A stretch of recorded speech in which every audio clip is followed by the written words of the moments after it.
what is the difference between being arrogant or confident, and there's a very fine line between the two. Throughout my career, I was always called arrogant, and I really wasn't. It was just a lack of confidence on the other people's part. Let me explain what I mean by that. So, confidence and arrogance are divided by a very fine line, and that fine line is what I call the track record.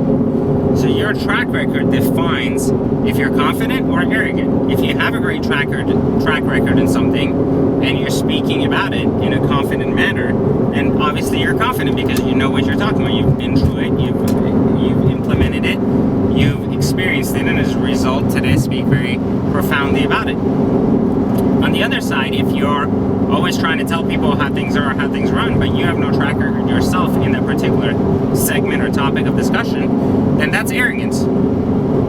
So the concept is that both of them is an individual knowing or acting like they know what they're talking about. One of them is defined by actually having a track record backing him up, the other one is not. The tone of communication is the same. That's why it's often, and very, very often, I should say, misunderstood and one is taken for the other.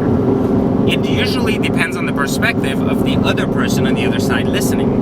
If the person on the other side is often themselves not confident, then they look at your speech being done in such a rough tone as almost like an arrogant gesture to let them know that they don't know what they're doing.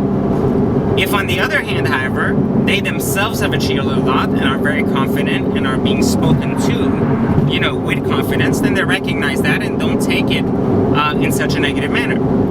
And so ultimately, the one biggest difference between arrogance and confidence is the person listening. And is the person listening in how they feel about themselves and how that's reflected upon your conversation.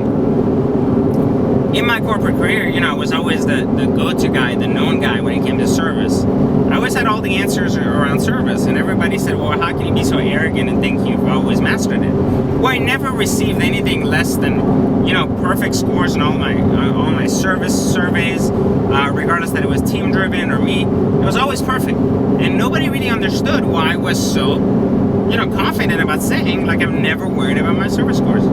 They didn't understand it because they themselves struggled with ups and downs. They themselves didn't understand great leadership. They themselves were confused as well.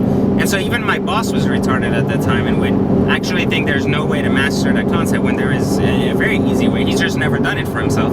And so he always looked at my speech as arrogance. The reality, though, is it's really not arrogance. It's just confidence. It's because you've done it, you understand it, and so you speak of it as though it's under control.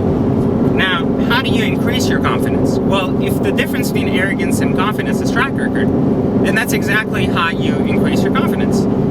Your track record needs to improve, and your track record all around needs to improve. So your perception of yourself and the perception you portray to others that's actually being reflected back on you by others is ultimately what's going to grow your confidence or not. So the more you are fitting within what society deems to be successful, the more society will keep putting you up on a pedestal. So a very simple way to look at that is if you're good looking, how do you know you're good looking? So when you're born, you obviously don't think you're good looking, right? You don't know what's good looking or not. You don't look like anybody you know, but the more compliments people pay you on how you dress, how you look, the more girls accept to go out with you when you ask them out. All of these things reinforce your belief that you are indeed good looking. And so as a result, your confidence level is extremely elevated. And so when you go approach a girl to ask her out, that confidence is shown and the track record continues. When the track record, which is ultimately you asking people out and having these positive reactions to you, that track record is continuous, then your confidence level elevates with that track record. The same happens in business. When you're very good at something in your business, the more you practice it, the better you become, the more you become elevated. So the only way when you're lacking confidence, the only way you're going to gain confidence is by practicing and engaging in building a track record. Even if you failed a lot in business, so your confidence might be down at the time, but if let's say you're called ugly a lot by people, your confidence might be down at the time.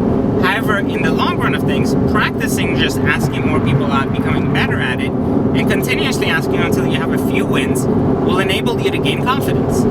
And that will repeat itself over and over. So it's important to practice. That's one of the key ways to grow confidence, is practice the skill sets that you lack confidence in. If you don't like how you look, go to the gym more often. Try to gain public perception so that that energy that comes back at you makes you feel better about yourself. That's the first start. Because obviously, as much as we don't care about what other people say, we do care about what they say. It does matter because it impacts our moods. Even if we are strong and it doesn't immediately impact us or crumble us, it will still hurt us to a degree.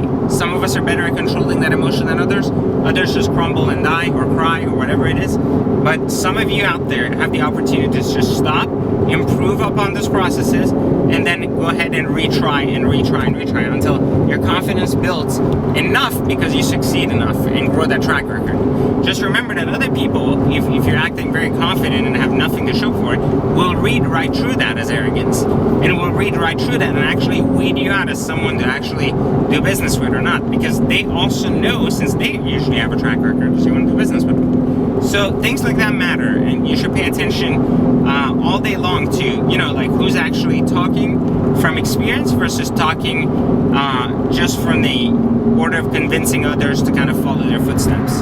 So something to consider when you look at confidence and how to actually grow it.